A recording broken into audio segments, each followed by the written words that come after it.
新北市蘆洲三民高中的邊啊，昨下晡放學的時陣，有一個國中生騎鐵馬到這個路口要倒彎，結果互對向一台轎車弄到，重摔在地，加在意識清楚。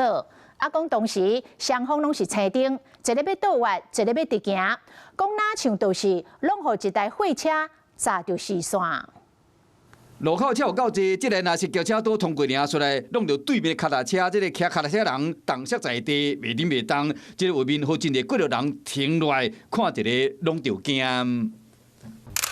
腳踏車手環攏歪去，輪傾嘛歹去啊！即個轎車萬目甲鈑金攏有貓落去，被弄到人是一個多放學的國中生。出來看那個小朋友已經，然後有幾個大人在那裡擋着路，他跑在那邊。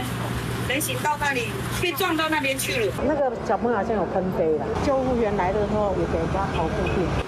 昨下晡4點外，新北市蘆洲區三民高中邊啊，正是學生下課時間，姓李國中生騎一台共享鐵馬，佇路口青燈倒彎。